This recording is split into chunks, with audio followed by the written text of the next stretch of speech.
বাংলাদেশের মানুষের ভাগ্য পরিবর্তনের রাজনীতিকে যাতে আর কেউ ছিনিয়ে নিতে না পারে, সেটি ষড়যন্ত্রের মাধ্যমে। প্রিয় ভাই বোনেরা, আমরা দেখেছি অতীতে কিভাবে বাংলাদেশের মানুষের রাজনৈতিক অধিকার ছিনিয়ে নেওয়া হয়েছিল। ঠিক একইভাবে এখনো একটি রাজনৈতিক দল বিভিন্ন ষড়যন্ত্রে মেতে উঠেছে। আমরা দুদিন আগে দেখেছি পত্রিকায় তাদের রাজনৈতিক দলের সদস্য, সেই রাজনৈতিক দলের সদস্য এই যে ভোটের যে সিল মানে সেই নকল সিল তৈরি করতে গিয়ে আইন শৃঙ্খলা বাহিনীর হাতে ধরা পড়েছে তারা।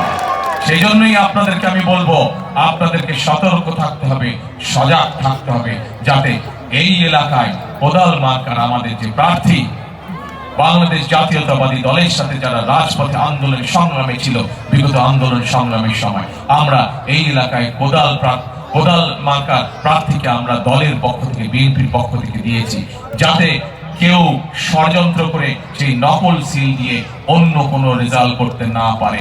সেই ব্যাপারে আপনাদেরকে সতর্ক থাকতে হবে প্রিয় ভাই বোনেরা। কারণ এইখানে কোদাল জেতা মানেই এখানে ধানের শীষ জেতা, এখানে কোদাল জেতা মানেই এলাকার উন্নয়ন হওয়া। কারণ এখানে কোদাল জিতলেই এবং বিএনপি ধানের শীষ সরকার গঠন করতে সক্ষম হলে আপনাদের এলাকার যে সমস্যাগুলো এই এলাকার প্রার্থী কোদাল প্রার্থী জনাব সাইফুল ইসলাম সাহেব বলেছেন, সেইগুলো তখন আমরা সমাধান করতে সক্ষম হব প্রিয় ভাই বোনেরা।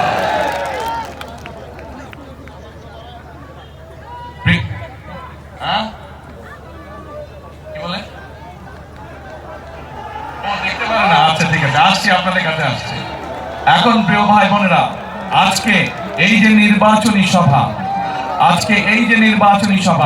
এই নির্বাচনী সভা কিন্তু শুধু নির্বাচনী সভা থাকলে চলবে না। এই নির্বাচনী সভায় আমাদেরকে আজকে একটি শপথ বাক্য পাঠ করতে হবে। এই নির্বাচনী সভা আমাদেরকে আজকে প্রতিজ্ঞা করতে হবে যে আমরা আগামী দিনের রাজনীতি কি করব। আমাদের আগামী দিনের রাজনীতি হতে হবে দেশ গঠনের রাজনীতি।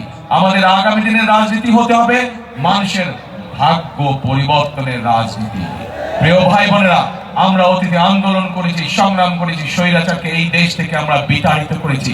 এখন হচ্ছে আমাদের দেশ গঠনের পালা, এখন হচ্ছে আমাদের মানুষের ভাগ্য পরিবর্তনের পালা।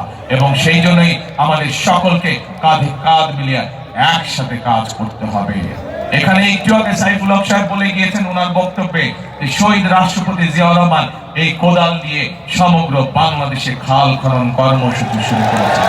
ইনশাআল্লাহ এবার আমরা সরকার গঠন করার পরে আবারও আমরা সেই খাল খনন কর্মসূচি শুরু করব এবং এই কোদাল দিয়ে আমরা সেই খাল খনন কর্মসূচি শুরু করব সারা বাংলাদেশে।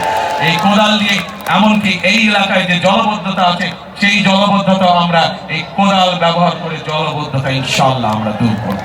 প্রিয় ভাই বোনেরা, সেই জন্যই আমি সবসময় একটি কথা বলে থাকি, আমাদের নেত্রী শহীদ, আমাদের নেত্রী বেগম খালেদা জিয়া, উনাকে আমি উনার সন্তান হিসেবে জানি যে উনাকে স্বৈরাচার বিভিন্ন সময়ে বিভিন্ন প্রস্তাব পাঠিয়েছিল যে আপনি দেশ থেকে চলে যান, তাহলে আপনাকে জেল জুলুম খাটতে হবে না। কিন্তু দেশনেত্রী বেগম খালেদা জিয়া সেই সকল উপেক্ষা করে দেশের মানুষকে রেখে উনি কোথাও যান নাই। শত অত্যাচার, নির্যাতন, জেল জুলুমের পরেও তিনি বাংলাদেশের মানুষকে সাথে নিয়ে এই দেশে জীবনের শেষ দিন পর্যন্ত ছিলেন। প্রিয় ভাই বোনেরা, কারণ কি? কারণ দেশনেত্রী সকল সময় মনে করতেন যে এই বাংলাদেশই হচ্ছে তার প্রথম এবং এই বাংলাদেশই হচ্ছে তার শেষ ঠিকানা এবং এই বাংলাদেশের জনগণই হচ্ছে তার আপনজন। সেই জন্যই মানুষকে ফেলে, এই দেশের মানুষকে ফেলে দেশনেত্রী খালেদা জিয়া কখনোই কোথাও যান নাই, জীবনের শেষ দিন পর্যন্ত এখানে ছিলেন। সেই জন্যই প্রিয় ভাই বোনেরা, এই দেশ যেমন খালেদা জিয়ার প্রথম এবং শেষ ঠিকানা, এই দেশ এখানে উপস্থিত হাজারো মানুষের প্রথম, আমাদের সকলের প্রথম এবং শেষ ঠিকানা। কাজেই এই দেশকে গড়তে হবে আমাদেরকে, এই দেশের মানুষের ভাগ্যের পরিবর্তন করতে হবে আমাদেরকে এবং আমরা সকলে মিলে ঐক্যবদ্ধভাবে যদি কাঁধে কাঁধ মিলিয়ে কাজ শুরু করি, ইনশাআল্লাহ আমরা দেশের ভাগ্য, দেশের মানুষের ভাগ্য পরিবর্তন করতে পারবো ইনশাআল্লাহ। সেই জন্যই প্রিয় ভাই বোনেরা, একটি কথা আমি বলি, করব কাজ, গর্ব দেশ সবার আগে, করব কাজ, গর্ব দেশ সবার আগে, বাংলাদেশ। প্রিয় ভাই বোনেরা, আমি আজ আনুষ্ঠানিকভাবে জনাব সাইফুল হকের হাতে কোদাল মার্কা তুলে দিয়ে যাচ্ছি। সাইফুল হক সাহেব বিগত আন্দোলন সংগ্রামে আমাদের সাথে কাজ করেছেন। আমরা চাই উনাকে নিয়ে ধানের শীষ চাই, কোদালকে সাথে নিয়ে আগামী দিনে আমরা দেশ পুনর্গঠনের কাজে হাত দিব। আছেন তো আপনারা? দেশ গঠনের কাজে আছেন ইনশাআল্লাহ। প্রিয় ভাই বোনেরা, আবার আপনাদের সাথে দেখা হবে, আবার আপনাদের সাথে কথা হবে, একসাথে আমরা কাজ করব। কে কে আছেন হাত তোলেন ইনশাআল্লাহ। আল্লাহ হাফেজ। বাংলাদেশ জিন্দাবাদ, বাংলাদেশ জাতীয়তাবাদী দল জিন্দাবাদ। আসসালামু আলাইকুম।